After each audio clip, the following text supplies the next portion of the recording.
नमः शिवाय। मैं अपने चैनल एस्ट्रो सुने अनसुने में आप सभी का हार्दिक स्वागत करती हूँ। आज हम चर्चा करेंगे भगवान शिव के पंचमुखी होने की क्या कारण है, क्या रहस्य है, क्यों भगवान शंकर के 5 मुख हैं, इन पांचों मुखों का क्या महत्व है, इन पांचों मुखों का वो भार वहन क्यों करते हैं, और सृष्टि के 5 कृत्य क्या हैं और इनका शिव के पंचमुखी होने से क्या संबंध है। आज इन सब बातों की हम यहाँ विस्तृत रूप से समझने की चेष्टा करेंगे। शिव पुराण के विद्वेश्वर संहिता के अनुसार जब ब्रह्मा और विष्णु जी ने पूछा श्री शंकर जी से, प्रभु सृष्टि के 5 कृत्य और 5 लक्षण क्या हैं, तब शिव जी बोले कि ब्रह्मा और अच्युत हमारे 5 जगत संबंधी कार्य हैं। इन्हीं जगत संबंधी कार्यों को 5 कृत्य कहा जाता है और ये हैं सृष्टि, पालन, संहार, तिरोभाव और अनुग्रह।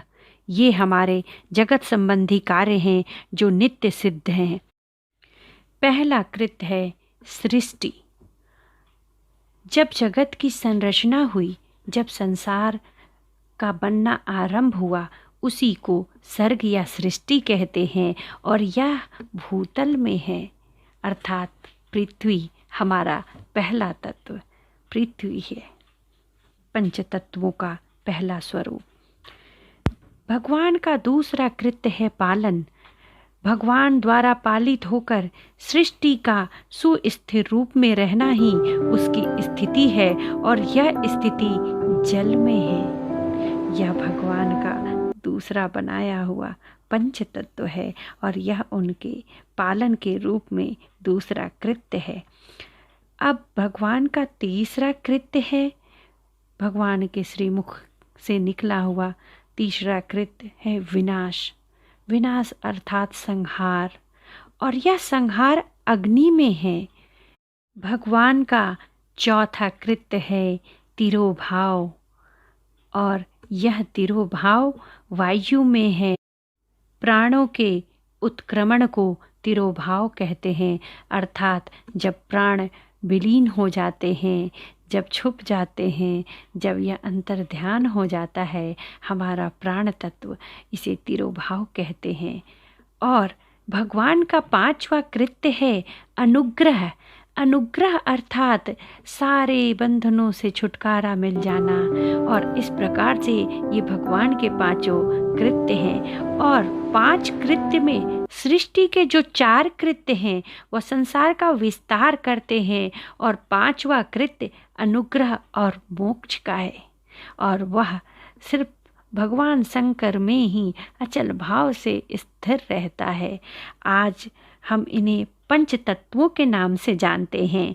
सृष्टि में भूतल, स्थिति जल में, संहार अग्नि में, तिरोभाव वायु में और अनुग्रह आकाश में स्थित है। पृथ्वी से सबकी सृष्टि होती है, जल से सबकी वृद्धि और जीवन रक्षा होती है, और अग्नि सबको जला देती है, और वायु एक स्थान से दूसरे स्थान पर ले जाती है, और आकाश सबको अनुग्रहित करता है। हम ये अच्छे तरीके से भली भांति से परिचित हैं कि यह हमारे पंच तत्व हैं, पृथ्वी, अग्नि, वायु, जल और आकाश। साथ ही शंकर जी ने ब्रह्मा जी और विष्णु जी को यह भी बताया कि इन 5 कृत्यों के वहन के लिए, भार वहन करने के लिए ही उनके 5 मुख हैं। 4 दिशाओं में 4 मुख हैं और बीच में 5वां मुख है।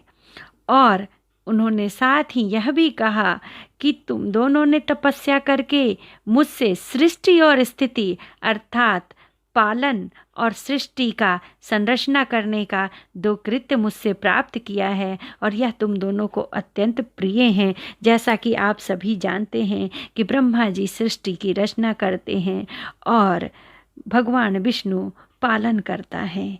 यह उन्हें दो कृत्य भगवान श्री शंकर से प्राप्त हुए हैं, ऐसा विद्वेश्वर संहिता में वर्णित है। और साथ ही उनका कहना है रुद्र और महेश्वर भी उनके उत्तम कृत हैं।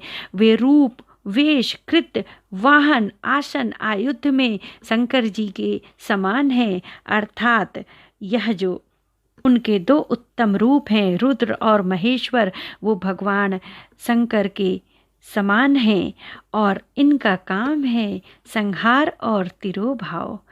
लेकिन सिर्फ अनुग्रह ऐसा कृत्य है जो सिर्फ भगवान शंकर के पास है। और भगवान के मुख से सबसे पहले ओमकार प्रकट हुआ, जो साक्षात भगवान शंकर का बोध कराता है। और यह ओमकार निरंतर स्मरण करने से, निरंतर उनका ध्यान मनन करने से भगवान शंकर की ही स्मरण करने का पुण्य फल प्राप्त होता है। आज के लिए इतना ही। ओम नमः शिवाय।